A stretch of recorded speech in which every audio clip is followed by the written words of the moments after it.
What a strange character, admit it. No one is like him in Scripture.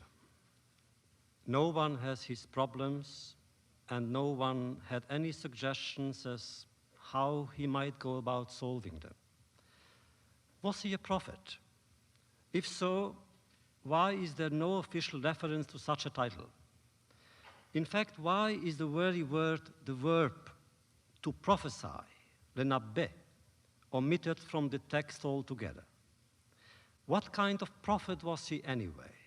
A man who argued with God not to save men, but to punish them and kill them and destroy them. Jonah, the man we shall meet tonight, is clumsy, less than lucky. He does not feel wanted at home anywhere. He shows up where he is least expected, and where he is supposed to go, he doesn't go.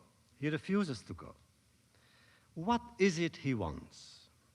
Why is it that he, of all people, opposes both the Almighty and his weak, vulnerable human creatures? If at least he were someone, I mean someone great, someone influential, a prince such as Isaiah, a royal advisor such as Nathan, a witness such as Jeremiah, whose task had been to speak truth to power, or at least if he had lived through historic events and chosen to change or explain them with words or with his life. But though, as we shall see later, we do not know too much about him, we do know this much. He was not great, nor did he participate in any of the great dramatic upheavals in the history of our people. Jonah is what we call a minor poet. To be precise, the fifth in a series of 12, whom he does not even resemble. We remember their words, but not their lives, whereas in his case, it is the opposite.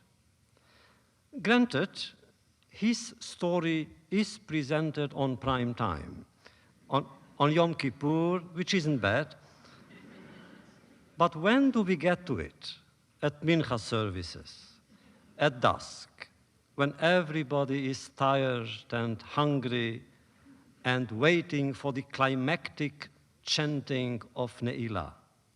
One might almost say a parenthesis, an incident, a handout for the poor.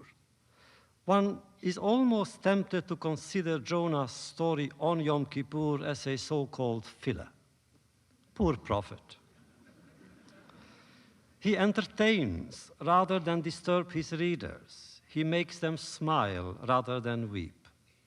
And yet, when we read his story, we realize that he also moves us to think more deeply and to dream more fervently, and use words as living links between the distant past and ourselves. We shall try to bring back Jonah using ancient sources, Talmudic commentaries, and Midrashic legends. As we reconstruct his portrait, we may hear his voice. Though spoken centuries and centuries ago, his words reach us and affect us today. For this is inherent in our approach to life according to our tradition. Our memory cannot but be collective, thus active and creative. To evoke Jonah is to look into the depths of our own memory. To meet him is to meet the secret being within each of us who tries to save us from ourselves. His voice reverberates in our own. His outcry penetrates our own. His pain is our pain, as is his defiance. Just as the light of our eyes reflects God's, every minute contains the mystery of eternity. The past pulls us to one side, the future to another, and in the middle, as the great Rabbi Nachman of Bratslav put it, the road is narrow and dangerous. What matters is not to be afraid.